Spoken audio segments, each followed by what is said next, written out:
Okay. All right. We're pleased to be joined by one of our favorites, Rusty Mansell, over there now at On3, DawgsHQ, co-owner, publisher, the go-to Georgia website. Rusty, thank you so much for joining us. Man, appreciate it. Seems like me and you it was like a May morning, and next thing you know, here we are, November 1st. Last time we got together and done a podcast. Yeah. Oh, and I forgot to say, now you're a famous Finebaum guest. How was that? Well, I think I owe about 7% of that deal to you. Like I told you before, I was riding in Atlanta one day and my phone blew up, and it was like, "Hey man, they're talking about you on Finebaum." I'm like, "What?"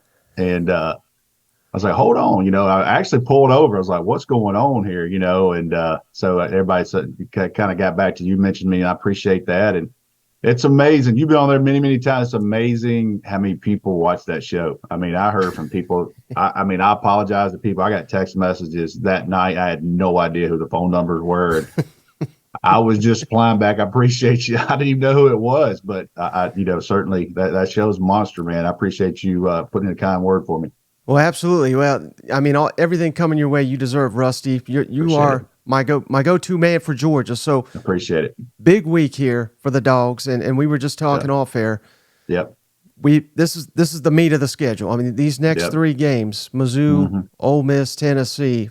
hmm I don't know if there's a tougher gauntlet in the SEC after all this talk of a weak schedule. Yeah. What's the Dogs' mentality going into this 3-game stretch? Well, I think as a UGA fan base, the mentality, the off-season discussion was that Tennessee game was circled, and rightfully so, it should be.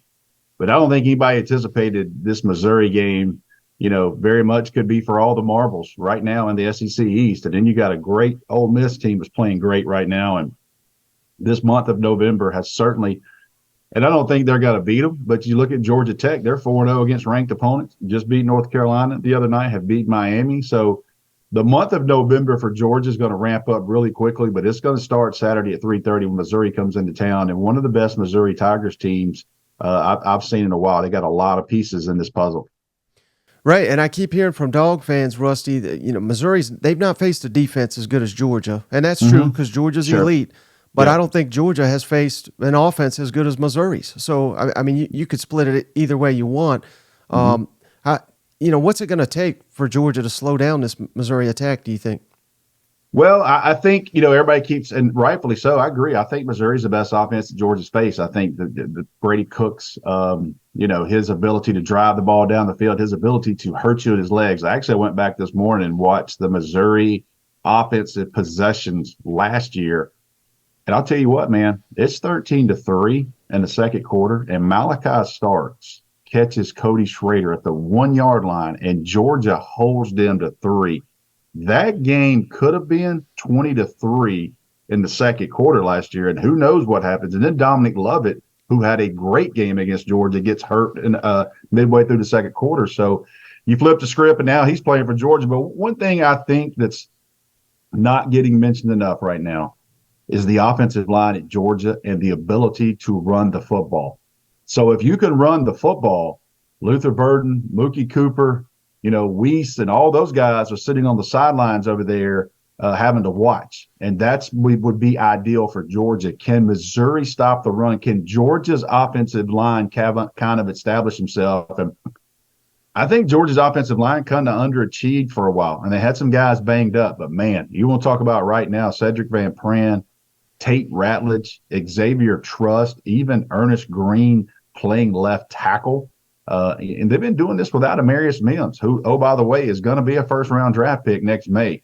They're probably going to get him back this weekend, which would be a great, addition. But when you look at Georgia on their offensive line and the ability to run the football, they've been different when Dajon Edwards has been back. They've been a different football team. At times they were having to play around with Dylan Bell having to play running back. So when I look at these things, I do agree 100%. This is the best offense that Georgia's faced in Missouri. They can threaten you all over the field.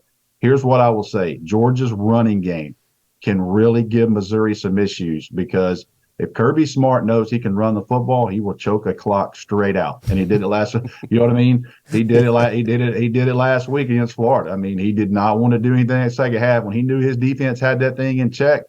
I'm surprised they didn't go to the wishbone. Yeah. Now I heard you say on that Feinbaum interview, and you've been saying this for a while, that Brock Bowers, his plan is to come back and finish out Sure. the season. The fact that he traveled with the team to Jacksonville, Yeah. Mm-hmm. despite the limited numbers, I think that says more than anything you and I could say. But what's the latest on Brock Bowers in a potential timeline for him to return? Shouldn't surprise you. I mean, he's being a very aggressive. I don't know that he's not playing this weekend. I can assure you that he's not that much of a Superman. He's got some tiger blood in him, but he's not playing this weekend. My time frame, I think, is what we'll watch is that Monday of Tennessee. And here's the thing, Michael, if Georgia were to beat Ole Miss and Missouri, the East is clinched. So what do you do at that point? Do you chance him against Tennessee? Even though that's a huge game, obviously for recruiting purposes, and it's just Georgia Tennessee. But you would have the East clinched. Do you bring him back, or do you say, look, we're going to bring you back maybe against Tech and have you ready for this SEC championship game? So there's going to be some questions, and there's a lot of football left to be played there. But I know this, the moment that Brock Bowers made the decision to have surgery, and I heard this thing that Sunday, there was this input, there was that input, there was, he's got an agent, he's got medical people at the University of Georgia. Everybody got together, talking through things, and from what I was told is Bauer said, that's enough. Schedule the surgery tomorrow morning and let's roll. And that tells you what type of dude he is, and he wants to get back to his team as quick as possible. So you really don't want to put a time frame on it, but I think the best case scenario is, can he do some stuff on Monday of game week? And I'm talking about getting into some shoulder pads and helmets. He's going to start jogging around on that field there. He's going to start moving. If he hadn't right now, he's going to start doing some stuff on the field, on the side. But can he get and be able to torque and do those types of things is what the question is going to be. Yeah, and I may have this wrong, Rusty, that Georgia's won so many games, it's hard for me to keep track. But obviously we know their current streak right now. Would that Tennessee one, would that be the one, if they kept winning, would that be for the longest SEC streak ever?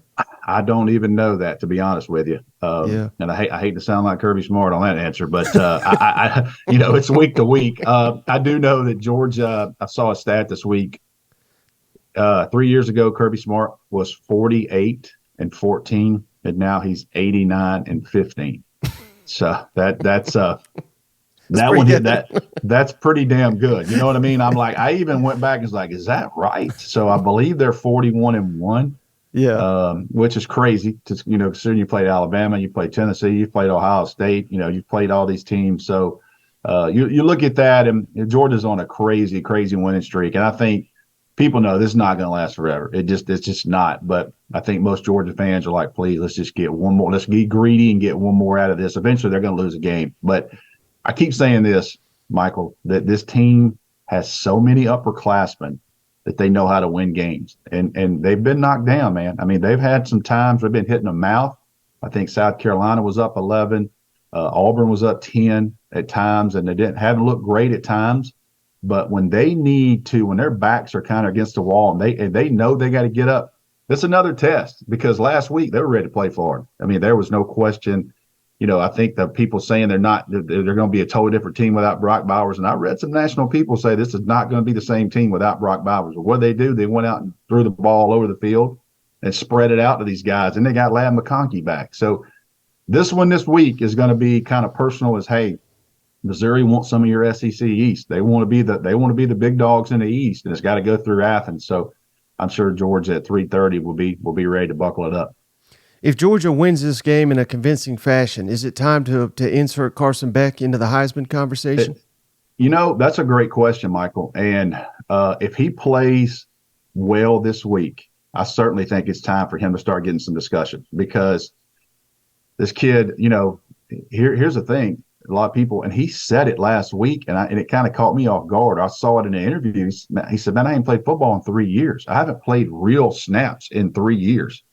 So he's having to learn himself to play this game, and he's got a new offensive coordinator, with Mike Bobo, and kind of didn't change a whole lot, but still there's tendencies and, a little bit of terminology difference there from Todd Monken. So I think Carson Beck right now has been, since the first half of Auburn, when he came out the second half of Auburn, I think they went 8 for 13 on third downs. He just missed a couple throws here and there to be picky. He missed a couple at Vandy. He missed one last week to Lad McConkey that would have been six. And Matt, he was behind Florida's DBs and kind of missed it. That's being real picky with him. But as far as his poise, his arm strength, how quick he gets rid of the ball, you hear Kirby Smart talk about it. He has full control of changing the play at times and being able to change protections. So, he's got all the things and ability to process after the snap right now. If he has a good game Saturday, I would agree. It's time to maybe get some mentions on him. How difficult do you think it's going to be to defend Luther Burden in this game? Because it's easy to match up on the line of scrimmage with all the talent Georgia has, but they move him around, jet sweeps, they put him in the backfield, they put him all over, and obviously special teams too. But I think Tyke Smith, I don't think he's getting enough recognition. He may be the best nickel corner in the nation. He may be the best safety. So they got the pieces, but how would you go about defending Luther Burden, you think? You're not going to shut him down. You just got to know, and for coaches' terms, it's play the next play. He's going to get his at times, and that's the way you defend Brock Bowers. He's going to get his at times. You just got to limit those things. And I love what Missouri. I went back and watched this morning specifically just for that. I love how Missouri moved him into the slot, and it put him in some different matchups and those types of things. And you can't really press him because he's off ball a little bit with those types of things. He gets a free release most of the time. So, you look at Georgia playing Tennessee last year, Jalen Hite got 0 free releases. I mean, they were on the line of scrimmage and they were not going to let him get on top of them. But what they do with him makes it so hard. They'll stack him in twins, those types of things. They want him to get going and get vertical on you. And, man, he is such a weapon. And I tell you, man, they can stress you. But I think Brady Cook's another one that doesn't get enough credit for his accuracy and his legs. Man, he will take off and hurt you in a heartbeat. So, guys like Smile Munden and those guys that are going to have to spy, you can't pin your ears back and take off up the field because Brady Cook will hurt you. Stetson Bennett did it to a lot of teams the last 2 years. He'll run up the field. Tennessee last year, a game that, me and you're familiar with, they came up the field on him and he broke contain and went about 35 or 40 for a touchdown. So when you look at those things, that's what Brady Cook worries you as a defense. Not only they got guys outside, he can take a potential sack and turn it into a first down and really quickly. Yeah, I'm glad you said that because I think that's going to be critical. You don't have a prayer against Georgia's defense if you don't have a mobile quarterback. So I agree. Now these next three: Mizzou, Ole Miss, at Tennessee. Which game do you think will be the tougher test for Georgia? X and O wise, I really think Ole Miss can hurt you because they've got an elite running back and they're going to run so many different plays. And Lane Kiffin, he wants to get in a shootout. He wants to win 61-60. You know what I mean? He's okay. He's trying to get the ball back. We make you kick a field goal. We may kick a field goal. We can beat you. So I'm interested in that Texas A&M game. But you want to talk about challenge and a challenge for Georgia. It's going to Knoxville. I have not shied away from that. You know what I mean? I told people I don't care what Tennessee does between this game and the last couple of weeks and that game. That place is going to be ready for Georgia just because of last year, what happened, ranked number 1, a lot of momentum, and they kind of spiraled after that game a little bit, and it kind of knocked the breath out of them some. So they're going to be ready. And, this is my thing with that. Josh Heupel's had a whole year and a whole offseason to kind of know what Kirby Smart and Glenn Schumann, how he's going to play that offense. They're not going to change the offense a ton. This is what they do. And it's kind of like facing a pitcher a couple of times. You get a scouting report and say, okay, hey, he's going to come outside, deep third part of the plate here. We got to make sure we know what's coming. So with that game, in Neyland, it's going to be crazy. I know Georgia fans are praying that thing's not at night because I can't even. Everybody in there will get a set of headphones as they walk in that place at nighttime because Neyland at night would be nuts. Even at 3:30, it'd be nuts. Yeah. But I just think Tennessee and Georgia. If Tennessee, I tell you what, Tennessee, Missouri next week is going to be another massive game.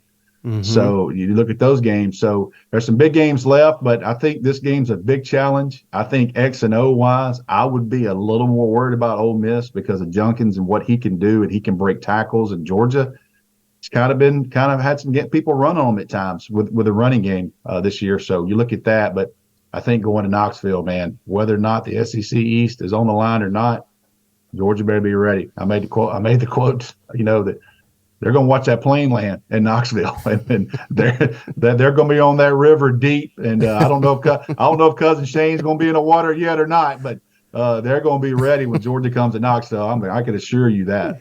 Right, and something to watch next week, Rusty. If Ole Miss Georgia, if that's selected as the CBS game, which it very well, if they both win, I think it will be. Yeah. I believe CBS is out of Georgia. They can only have Georgia so many times. So that's something for your listeners to watch.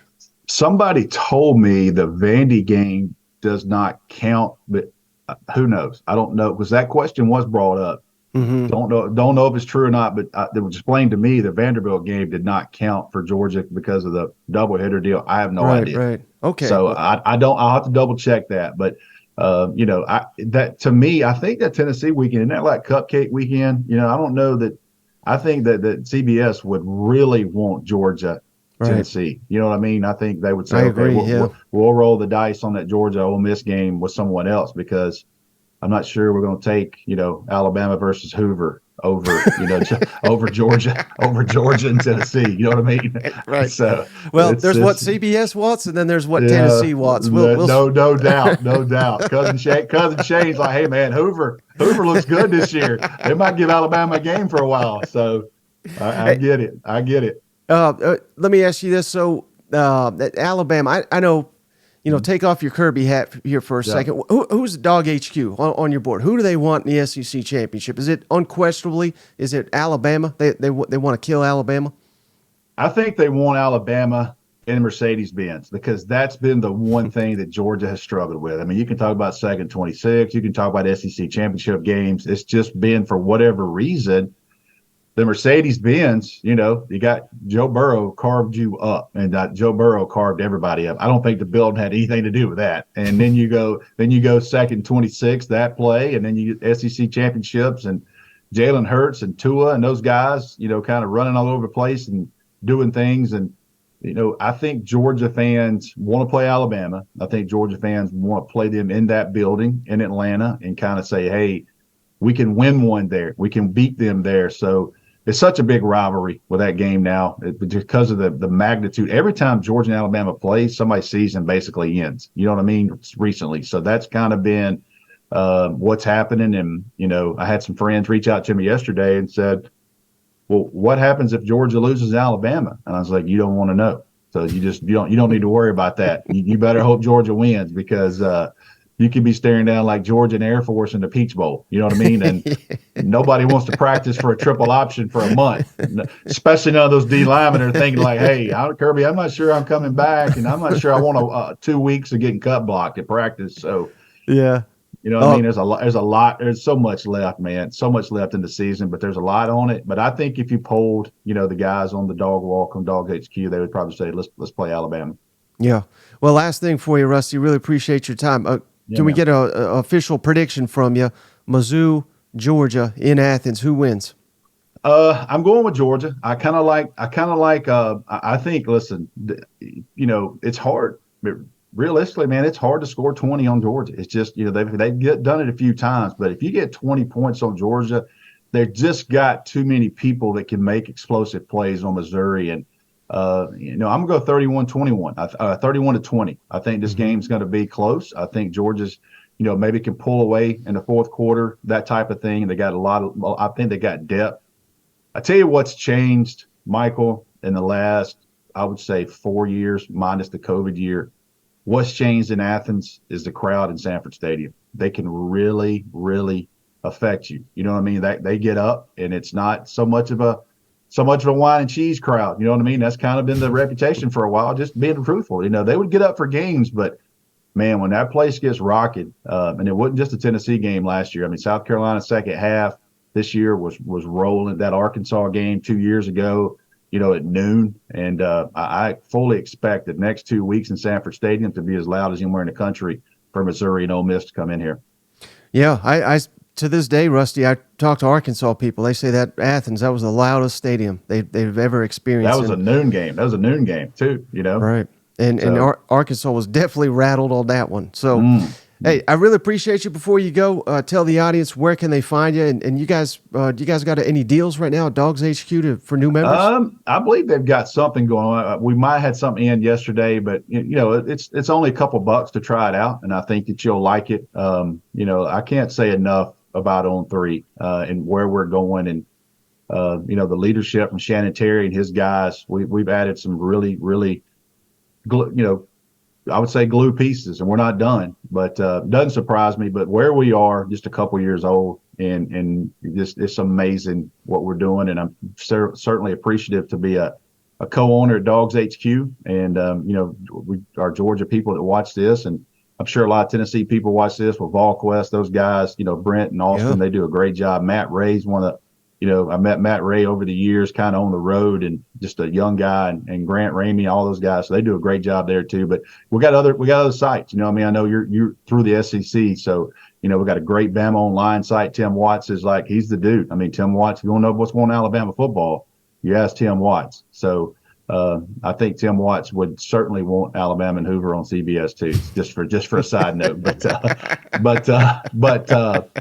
yeah, man, we're on DawgsHQ, and you can find me on. I guess is it still called X this morning? I'm on I'm on X. It's Rusty Mansell _. So do a lot with the Georgia market, but certainly one of my things that I kind of just love is high school football in the state of Georgia. So got a chance to do high school football games on Friday night. Get to call a couple of state championship games in about a month. So it's go time for me, man. Yeah. Well, thank you again so much.